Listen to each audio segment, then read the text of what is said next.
Hello everyone.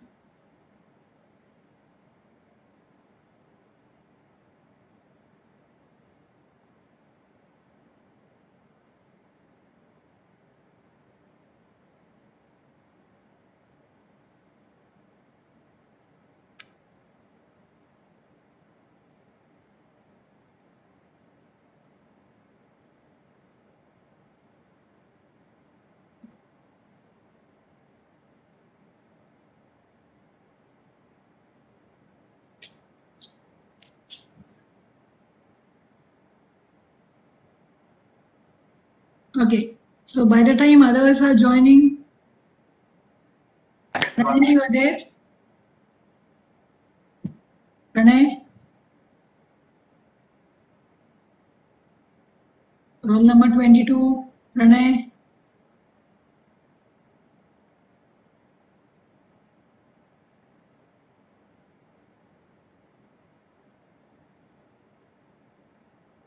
Pranay is not there. Vinay?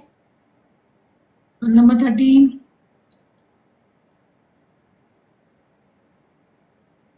Vinay?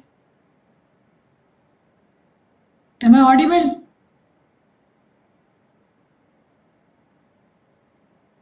Ayush? Yes, ma'am. I am audible, right? Yes, ma'am. What is the difference between a ball bearing and a roller bearing?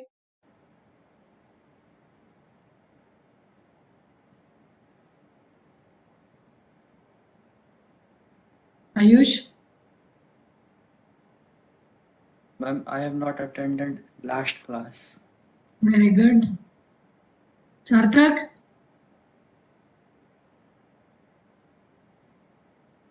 Sarthak?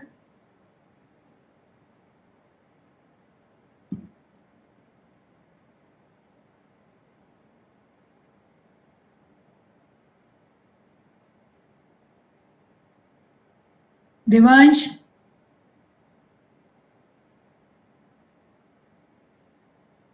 Ma'am, I too was absent in last class. Good. Manan? Ma'am, balls will have linear point contact while rollers will have linear contact. Okay, good. Shravya? Yes, ma'am. There are different types of roller bearings.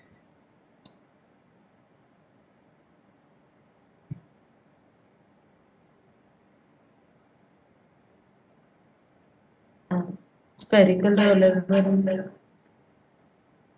Spherical roller bearing. What else? tapered, Hmm. needle, Hmm.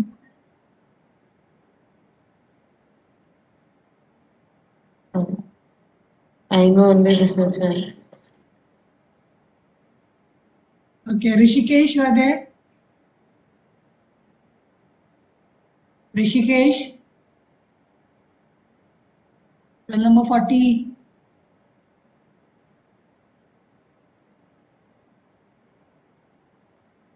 Rishikesh, I cannot hear you.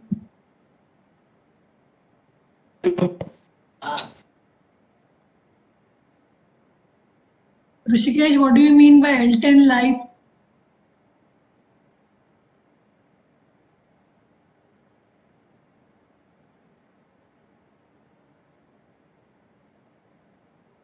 You are not audible, Rishikesh. Post on the group what is L10 life. Shravani, you are there? Shravani?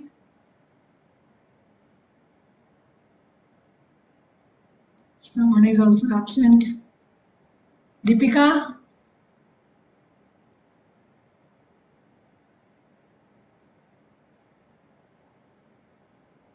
Oh, this is so frustrating that only 5 or 6 students are listening to you. Although I see number of participants here as 79, 80 or 81. Others, what do they do? I really wonder. Devesh, Deepika, are you there? Yes, ma'am.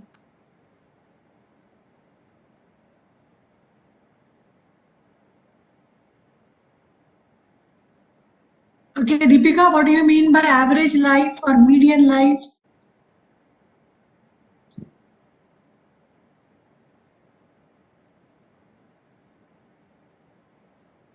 Joel?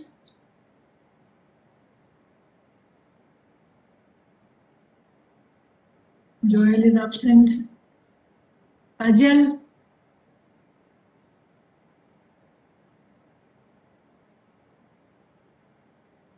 Ajal is also absent.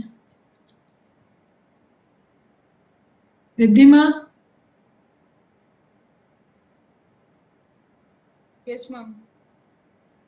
Riddhima, what do you mean by static load carrying capacity? Were you present in the last class? Yes, ma'am, I was present.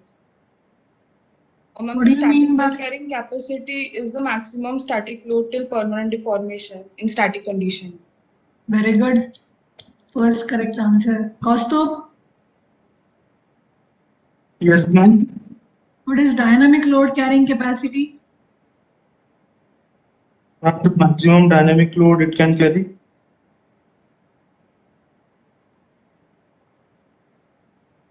What kind of load? What kind of dynamic load?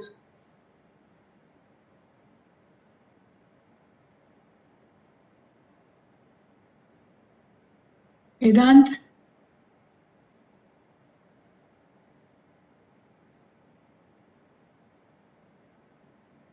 Ma'am, it is the capacity of bearing that it can carry fatigue, dynamic fatigue. no. Manas Pathak,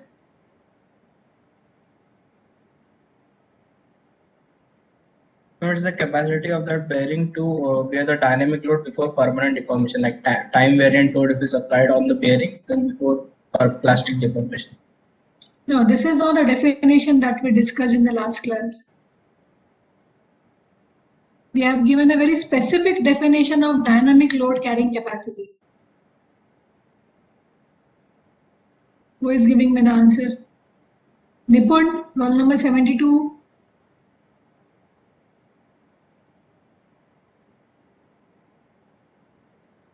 Nipun, absent.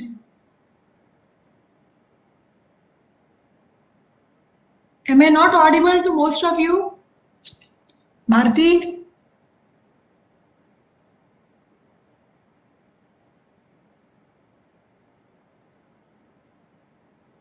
Om Prakash? Audible. Om Prakash? 76.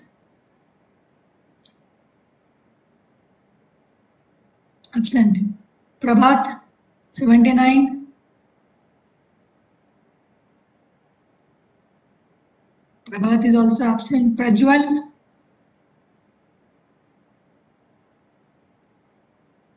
Yes, ma'am. Prajwal, what is the definition of dynamic load carrying capacity? Ma'am, for for pure radial load that is applied on the bearing for 1 million revolution of the ball. What is the it is the basically the what we can say the load carrying capacity of the ball bearing for 1 million cycle in a radial load. Okay, it seems you have just written the keywords. The keywords are correct, although the definition is not 100% correct. Who is giving me the correct definition? Pushparaj, you are there? Yes, ma'am. Pushparaj, what is the definition of I was dynamic? absent in last. Very good. That is such a wonderful excuse you have. Arshita, that is not an excuse you are going to give in a real life that you are absent for this particular topic.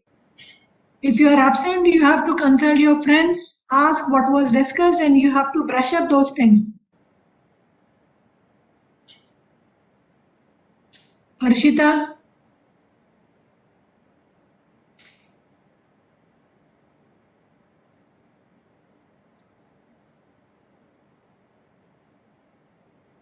constant stationary radial load bearing. can carry.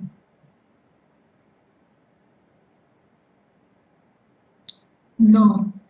Rishabh Chauhan and Rishabh Verma. Pure radial load that a set of bearing can withstand for 1 million revolution. Okay, so it's a pure radial load such that its L10 life is 10 raised to 6 cycles. L10 life is what? It can withstand for 1 million revolution, but how many bearings can withstand out of the total number of set that we are testing, whether it is 10%, 50%, 60%, that decides what life we are talking about. So I repeat, dynamic load carrying capacity is the pure radial load that a set of bearing can take so that its L10 life is 1 million revolution. So its L10 life is 10 raised to 6 cycles. And now what is L10 life?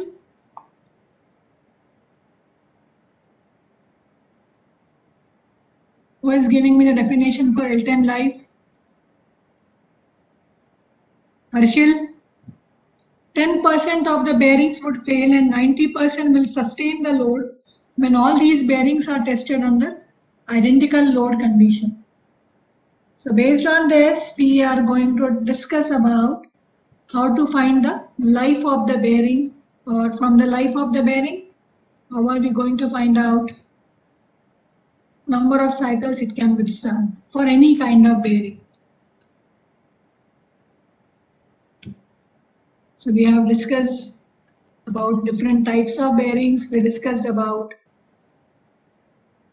the pure radial load which a set of bearing can withstand such that its L10 life is 10 raised to 6 cycles. If I write down keywords and if you only write down keywords, then this is going to happen. You have to write down the entire statement or whatever I'm saying. So if you only refer to the notes and you think you have notes and you know everything about bearing, I'm sorry, this will not work. So all this kind of testing or loading for L10 life or for average life or the dynamic load carrying capacity that is done, this is carried out in lab conditions. And what are the lab conditions for which we have the data given in the design data book? It is assumed that the load is steady. Steady load is when there are no shocks or no vibrations. We call this as steady load. So the shaft inside the bearing is running smoothly with load, but it is not rotating with shocks.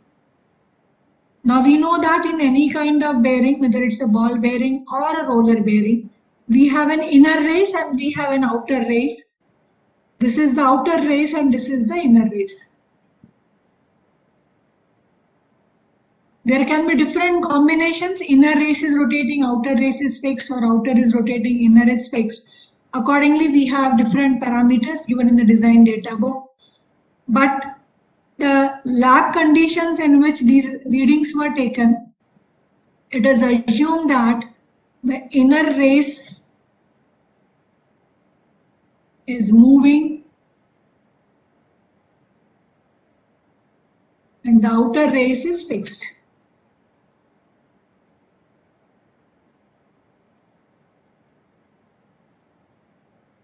This is the next standard lab condition. Then the shaft inside the bearing or the inner race is having pure rotation. Even if it is subjected to some axial load, the shaft is not oscillating or not reciprocating. So there is strictly no oscillations. It is pure rotation. In case of heavy shocks or vibration, there is a chance that the shaft might start oscillating. And there is no preloading. Let us see what is preloading.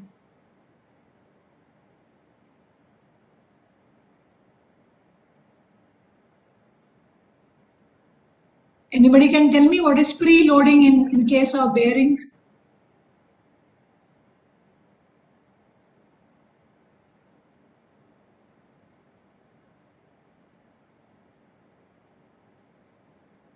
Anyone can tell me?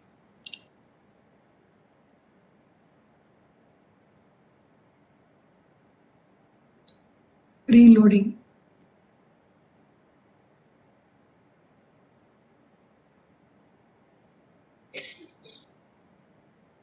Can you tell me whether this preloading is desirable or undesirable? You can see the lab conditions are more like realistic or theoretical conditions, which means preloading is desirable or not desirable? Desirable. And lab condition is saying no preloading.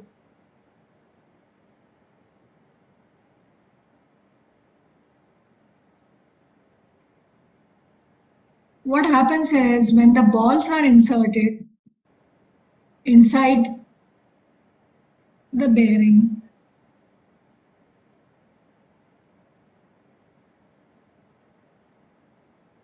for these balls to fill the cavity,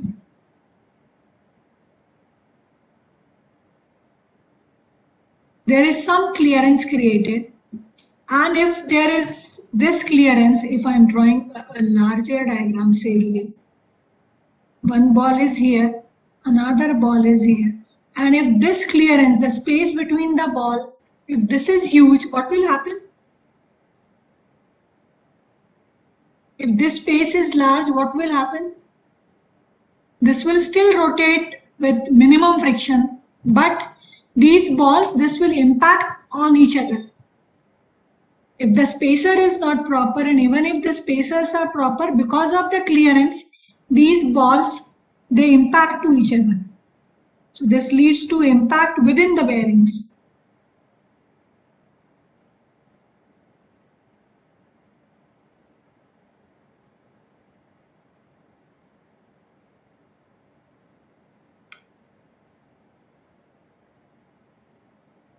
Due to the clearance, and this clearance is created for inserting the ball. You cannot have a very tight fit, otherwise you cannot insert the ball. So this clearance is there for ease of insertion of ball, but then later on, after the insertion and assembly is done, this leads to impacting the ball to each other. Or many a times there is this space created between the inner race, outer race and the balls. Here is the ball. And so there is a space here.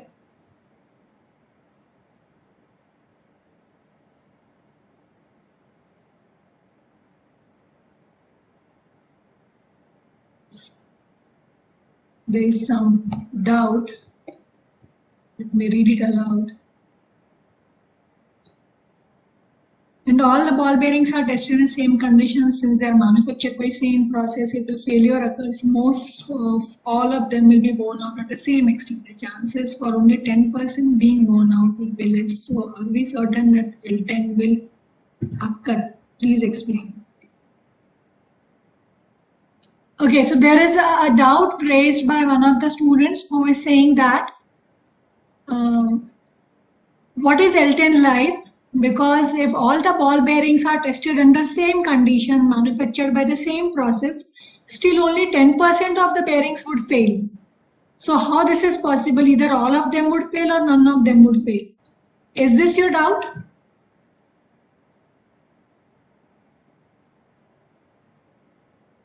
Okay.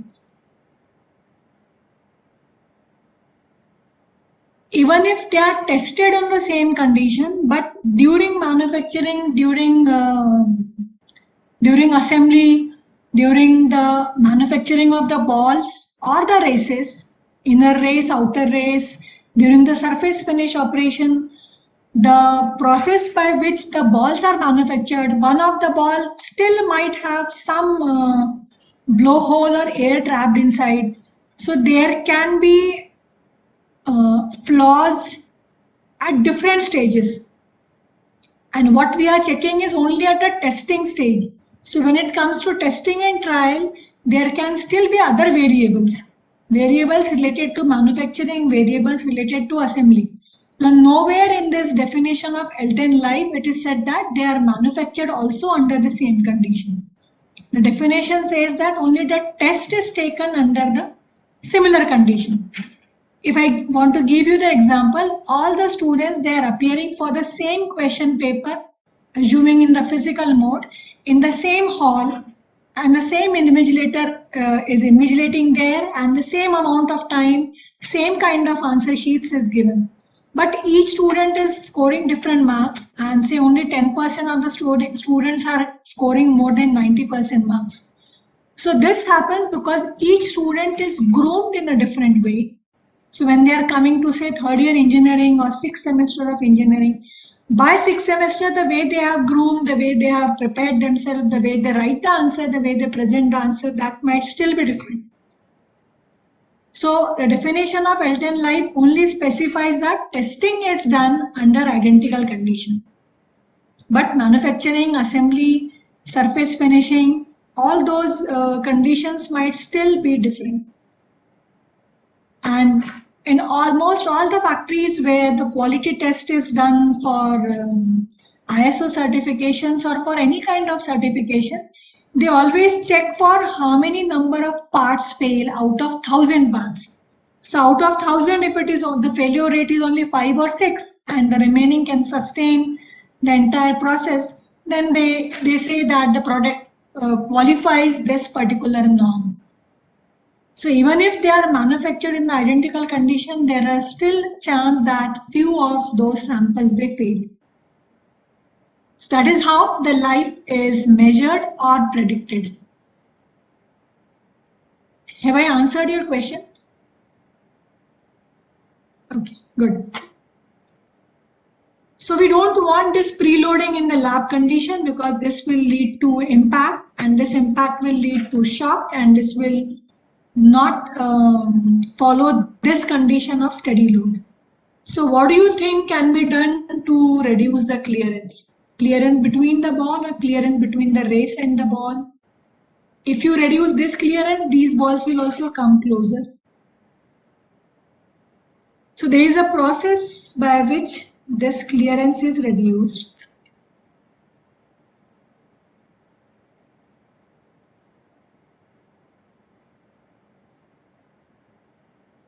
Anybody has seen how the size of a ring as in the one that we wear in the ring fingers, how the size is increased? Anybody, if you remember having been to a jeweler,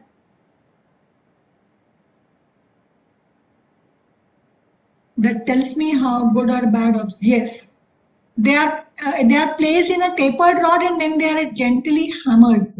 So you can increase the size of the ring, but there is no chance that you can reduce the size of the ring. So in the same way, to reduce the clearance, they are placed on a tapered mandrel.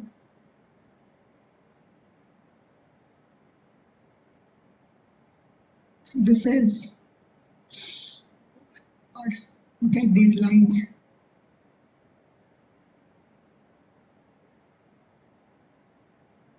This is a tapered mandrel, nothing but a tapered shaft. And then it is gently hammered. With this, the clearance reduces. The inner race would become bigger and bigger, and the space between the inner race and the ball, this reduces. This makes them a tight fit. So because it is tight fit, this will not impact each other. So this is done to avoid preloading, but in the lab condition, we assume that there is no preloading, which means there is no clearance between the balls, or the balls are not hitting each other with impact. Okay, so if I know F is pure radial load because it is designed for radial load, and if it is subjected to axial load, we'll find out the equivalent amount of radial load. The life would be directly proportional to load or inversely proportional to load.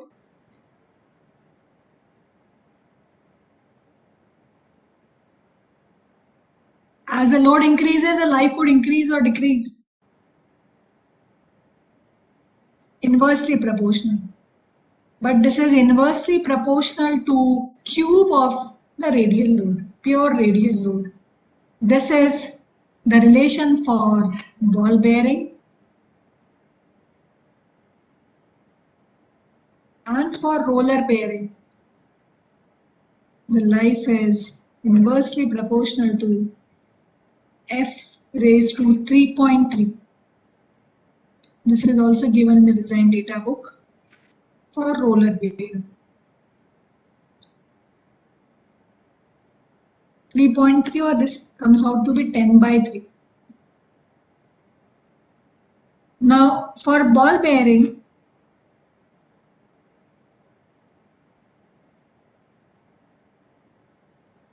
suppose there are two bearings, one is having life L1, another is having life L2. This is subjected to load F1 and other one is subjected to load F2. So by this equation I can write down L1 by L2 is equal to F2 by F1 whole cube. Is this correct? Or I can also write down L1 is equal to F2 by F1 whole cube into L2. Now if I have to find out the life, and if the life of one of the bearing is known to me, if I know this L2 and F2, I can find out with this relation the life and the load. Life is known, I can find out the load. If load is known, I can find out the life. So there has to be one bearing which is known. And if I say that the load on one of the bearing is C, which is a pure radial load, or this is the dynamic load carrying capacity. So if one of the bearing is subjected to dynamic load carrying capacity C, what is its L10 life by definition? If one of the bearing which is known to me has its pure radial load carrying capacity C, where C is by definition the dynamic load carrying capacity, what is its L10 life? We discussed just now.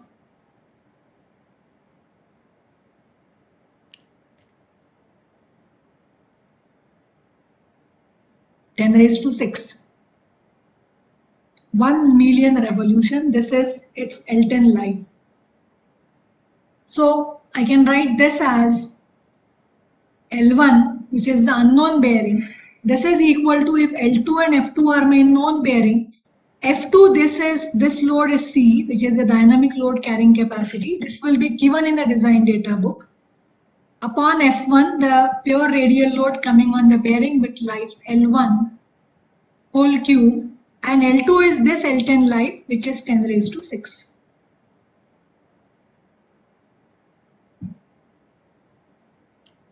So if this bearing has a load carrying capacity C, its L10 life is 10 raised to 6. If I change its load, how its life changes. So if a bearing is known from the value of its C and its load, we can find out what is the life by this formula.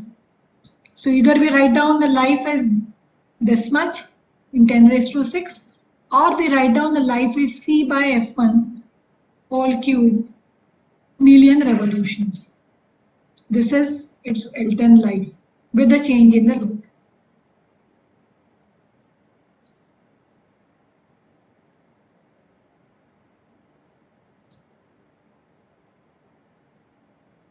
But this F1 and F2, this should be pure radial load, and our bearings are carrying the shaft, and the shafts are carrying worm and worm wheel. They are carrying helical gears, spur gears, belt drives. So there is no guarantee that it will have only pure radial load. So this can have an axial load also. And in case of such kind of combination of load, we normally find out the equivalent load Fe, which is x fraction of radial load plus y fraction of axial load, where the value of x and y is given in the design data book, and this also depends upon the ratio of Fa by Fr.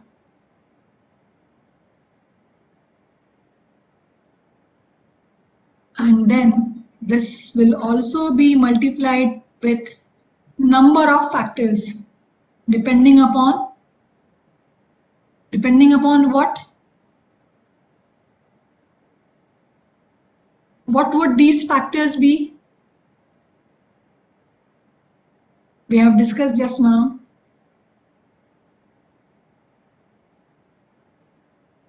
This is the formula obtained in the lab condition. So if the lab condition varies, then we have to multiply it with K1, K2, K3, K4. So what do you think would be K1, K2, K3?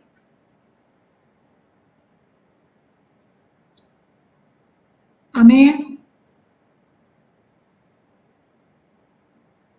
Yes, one of them can be preload, other one can be. What are the lab conditions? Lab conditions are saying it is a static load. If the load is not static, lab condition is saying there should be no shock. Yes, so if the load is coming with shock, then we multiply it with factor K1. So depending upon how much is the variation from the lab condition. As per the lab condition, we say that the inner race is rotating, outer race is fixed. If the outer race is rotating, then again there comes a factor K2. If it is not pure rotation, but it is rotation with oscillation. Yes. So if oscillation is present, then there comes a factor K3. Because this formula is given for pure lab condition. And if the conditions are different, you have to account for these conditions by multiplying the factors, which is again given in the design data book. So the best part of machine design is most of the data is available in the design data book. Rather, 90% of the data is available. All you have to learn in this subject is how to use that data and how to design a machine component. That is what we are learning. So if you think you have design data book and if you have notes and you can do well in your exam, then you are wrong.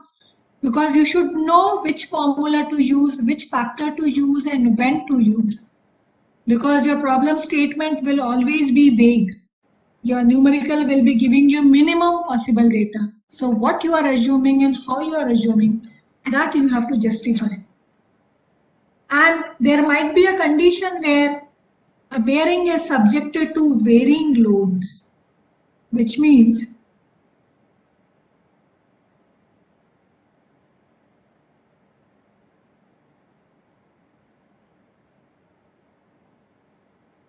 load is varying with time. So for n1 number of cycles, if the life is 2 million cycles, out of 2 million cycles, for first 1000 cycles, the load is Fe1. For next n2 cycles, the load is Fe2. So load also keeps on varying. Initially the load is different, finally the load is different, or after every 1000 cycles, the load is changing. And if that is the situation, then how would you find the equivalent load? Then the equivalent radial load would be cube root of summation of product of equivalent load, its cube, and number of cycles. Fe2 cube N2 plus Fe3 cube N3, so on till Fen cube Nn.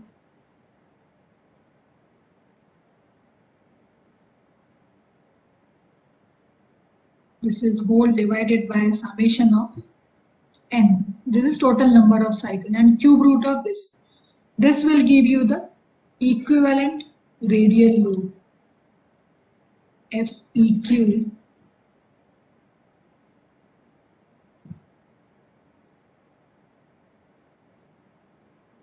equivalent radial load.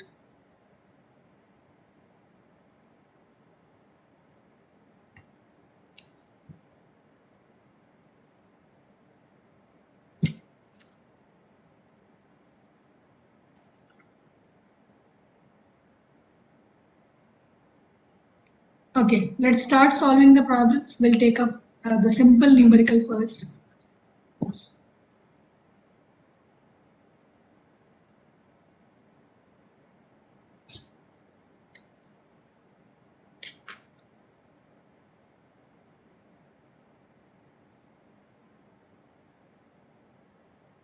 Write down the problem statement. Ball bearing are to be selected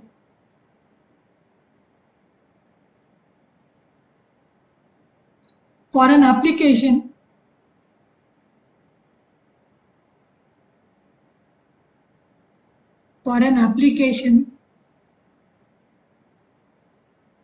in which the radial load is 2 kilonewton for 90% of the time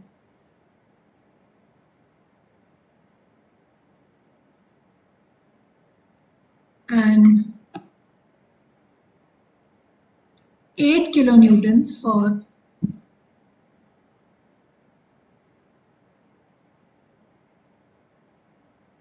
remaining time.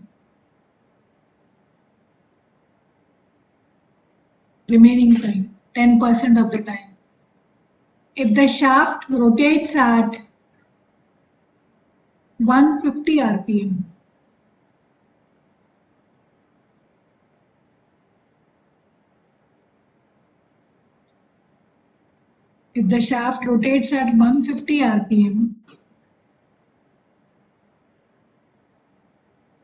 find the mean load or the equivalent load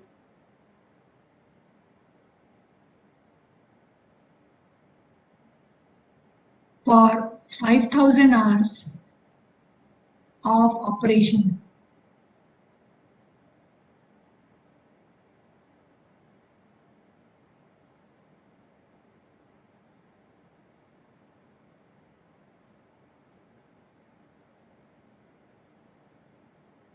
It is working or the bearing is used for 5000 hours. It is rotating at 150 rpm.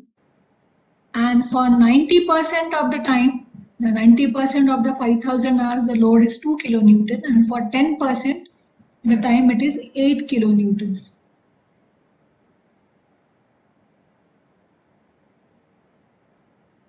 So we are going to use this formula of F equivalent load. Fe1 is 2 kilonewton, Fe2 is 8 kilonewton. How do you find out N1 and N2? N1 is number of revolutions. So N1 is 90% of the time, and the time is 5000 hours. And during these 5000 hours, each hour will have 60 minutes, and this is rotating at 50 revolutions per minute. So hours converted to minutes, and in 1 minute it is rotating for 150 rpm. This one would be N1. N2 is 10% of this. 10% of the total time, and total time is 5000 hours. Each hour will have 60 minutes, rotating at 150 rpm.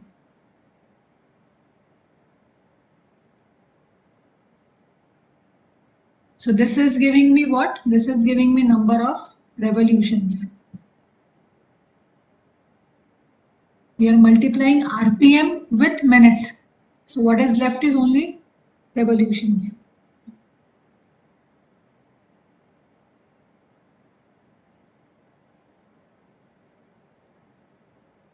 Give me N1 and N2.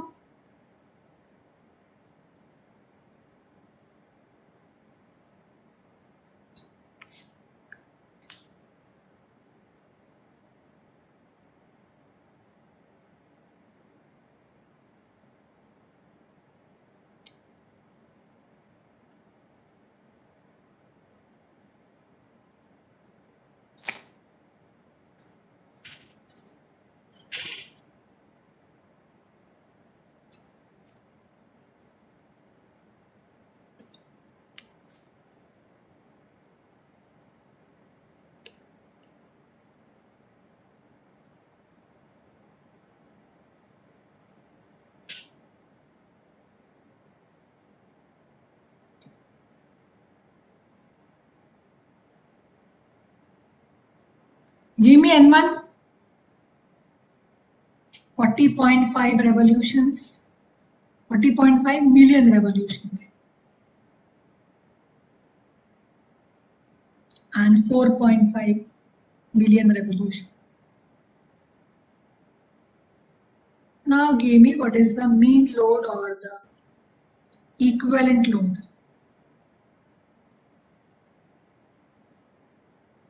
Cube root of, if you take it 2 kilonewtons, your final answer will also be in kilonewtons into 40.5. So this is Fe1 into N1 plus Fe2 cube into N2.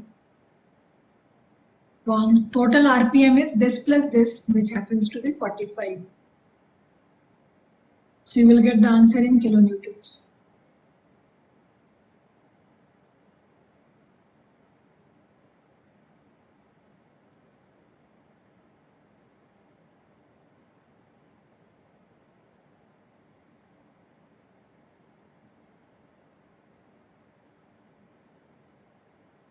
Is it 269 kilonewton?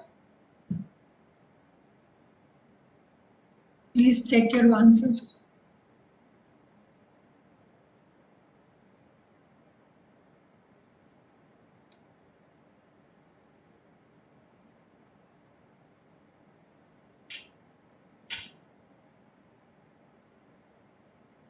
Yes, it is 3.8.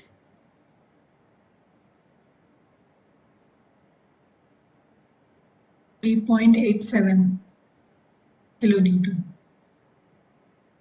So the mean load or the equivalent load is 3.87. If for 90% of the time it is subjected to 2 kilonewton, and for 10% of the time it is subjected to 10 kilonewton. So this happens normally when the machine starts with a very heavy load. The shaft is subjected to heavy load, and during the running time, the total load is less, or it starts with minimum load, no load, it closes with no load, and meanwhile during the peak hours the load is maximum, and ultimately all those loads are getting transferred to the bearing, and so the mean load which is coming on the bearing is 3.87 kilonewton. Okay, one more problem. We will not be in a position to finish in 10 minutes. Okay, but let us start. Maybe we'll complete in the next class.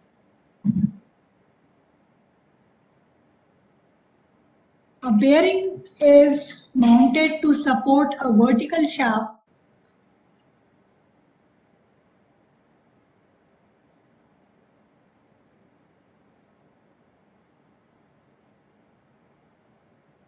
is mounted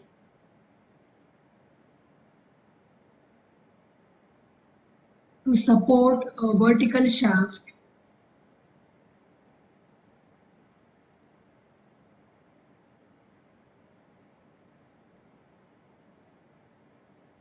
Design the ball bearing for the following data.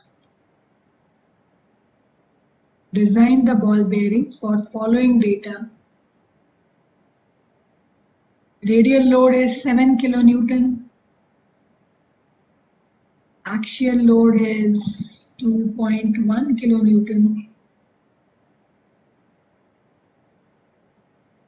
And the life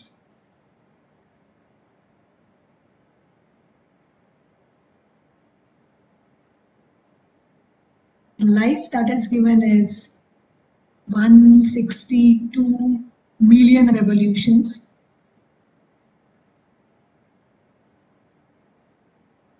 When rotating at 300 RPM.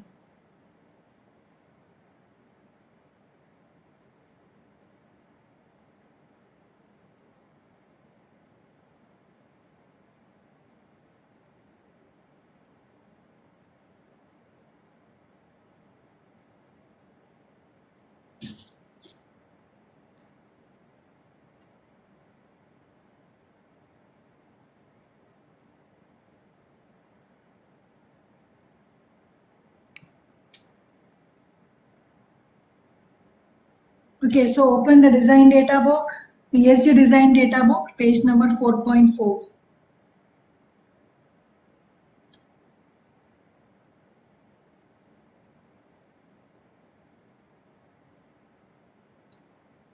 We are solving this problem from PSG design data book.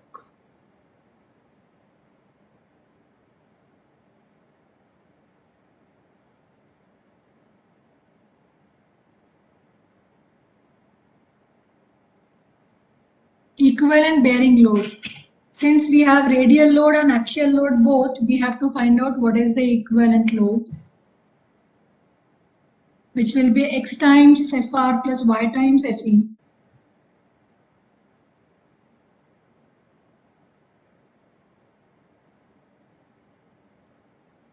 What is FA by FR?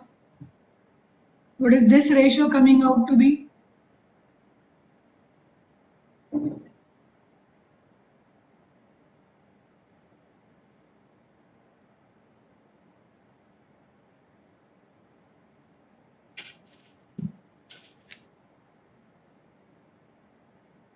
.3. Now, if you have opened this design data book, we can select different type of bearings: deep groove, angular contact, self-aligning, spherical roller, and tapered roller. The choice is yours, which one you want to select. Let us start with the simplest, deep groove ball bearing. Next class, we'll try to solve the same problem using self-aligning bearing. But as of now, let us start with the deep groove ball bearing. For getting the value of x and y, we need the value of E, and we also need the value of FA by CO. What is FA? FA is the axial load.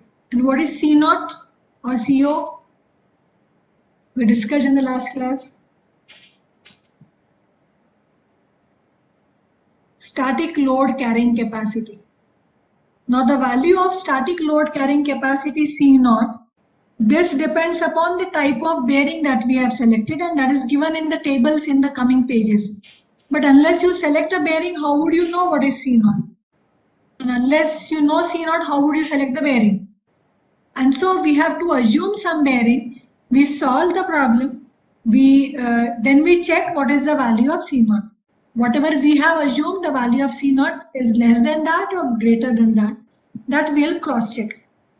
So for FA by FR equal to 0.3, or if the ratio is lying in this range of 0.27 to 0.3, what is the value of X and Y that is given for deep groove ball bearing?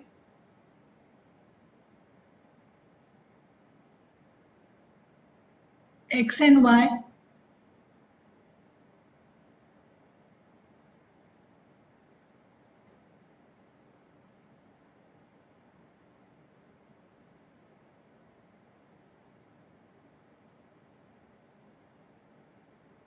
On the same table, the last column is giving you the value of E.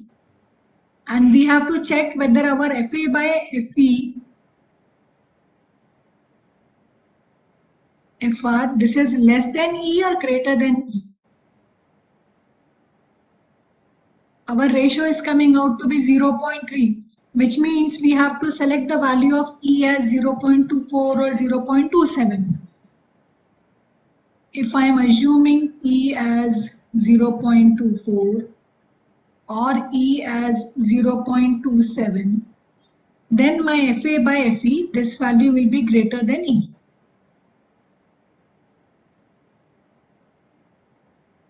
Suppose I am going with E as 0.24, which I will get from FA by C naught value, not known to me as of now.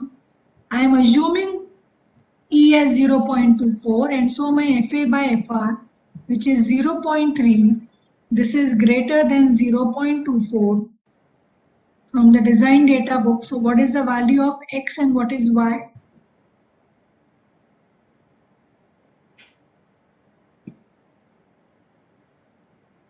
What is X and what is Y? Class शुरू है बोले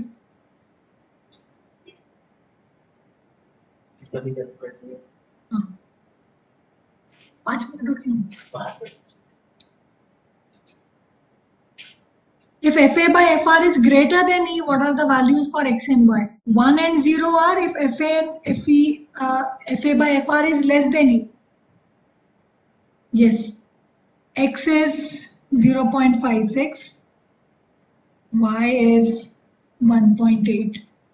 If I assume E as 0.27, then the values are 0.56 and 1.6. Amey, how are you getting 0 and 1.8? I don't know how do you see these tables on your mobile. Daitva? What are the values for X and Y? Around 0.56 and 1.8. So why did you said 1 and 0? Ma'am, I just saw it by mistake that less than E1. And you are looking at the table on your mobile, right? You have hard copy of this data book?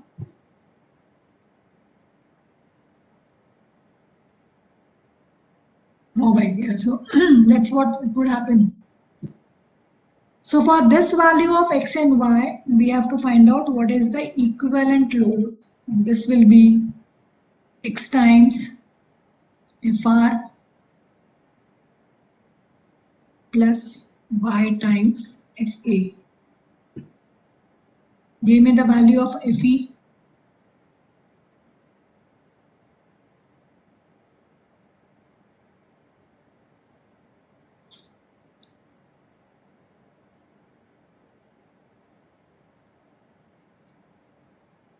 Fe is coming out to be 7700 newtons.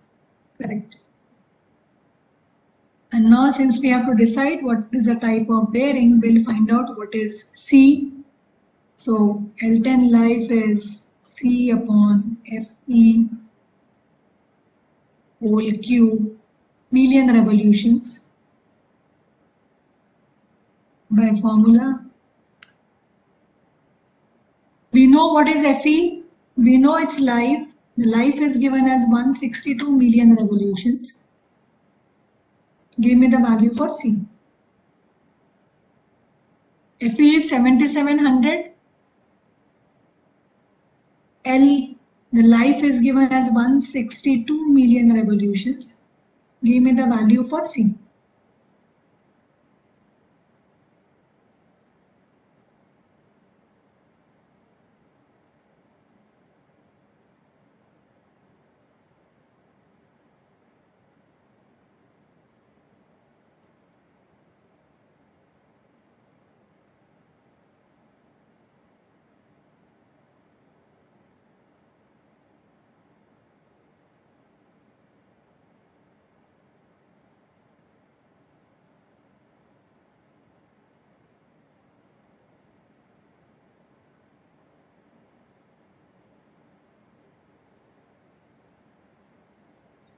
(41975) Newton.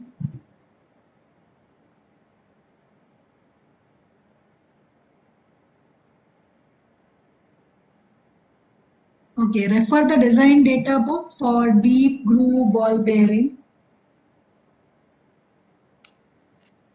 where you get this value of C. The dynamic load carrying capacity is of the order of 41 or 42 kilonewtons, but here the value is given in kgf. So if we divide this, we will get this is roughly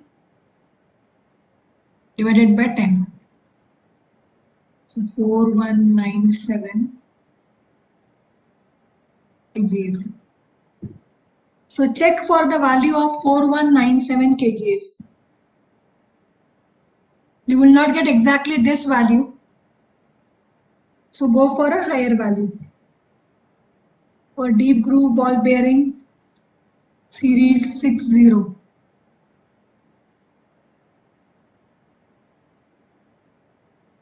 Give me the bearing number that you are selecting. This is page number 4.12.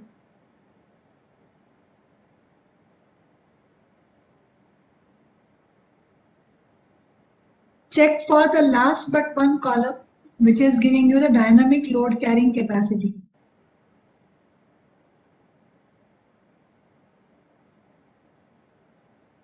What are the values close to 4197 kgf?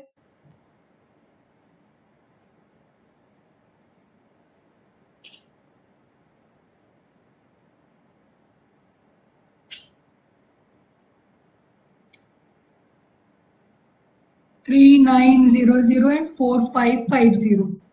Yes. So if we select a bearing which has the load carrying capacity higher than this, which is 4550, which bearing I have selected? We are selecting a bearing whose load carrying capacity is greater than this, 4550. So this is which bearing? What is the series? 60, 18 or 19? 6018. 6 indicates ball bearing, 0 indicates its series, so it's extra light series. 18, what is the meaning of 18? What is the meaning of last two digits?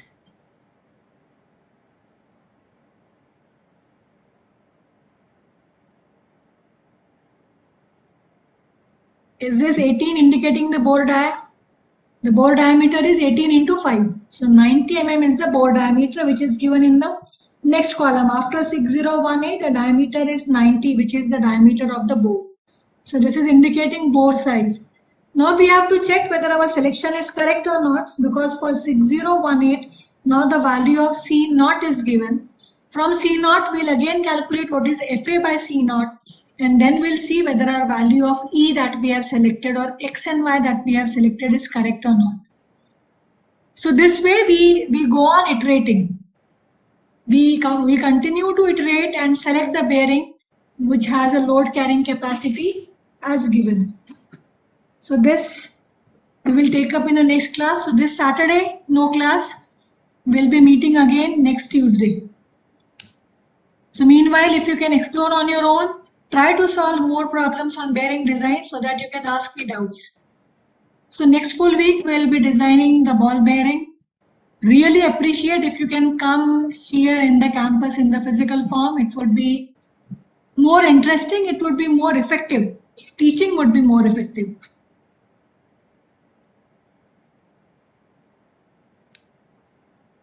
Okay, you're free to ask doubts.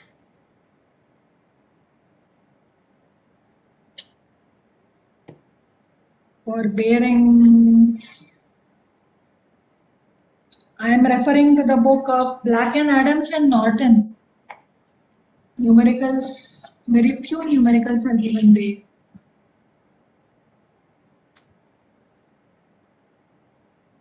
I am referring to Machine Design by Black and Adams, Machine Design by Norton.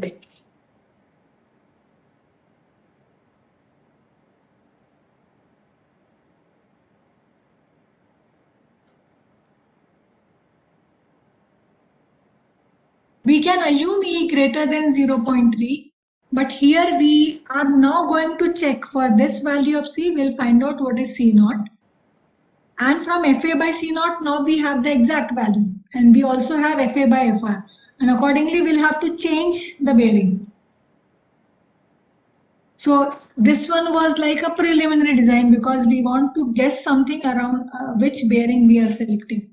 And then we go for next range of bearing. So that will take some time. We will work on it again. So we'll continue with the same problem in the next class. Till then, bye. Try solving more problems on your own. Thank you. Is the life given average life? No, by default we assume it is L10 life. Unless it is specified that it is average life, we will always assume that this is L10 life. Because L10 life is always safer compared to the average life.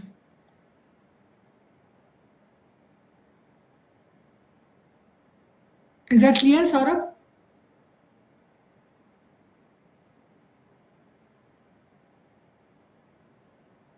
Okay. Anybody has anything to ask? No. Okay, thank you.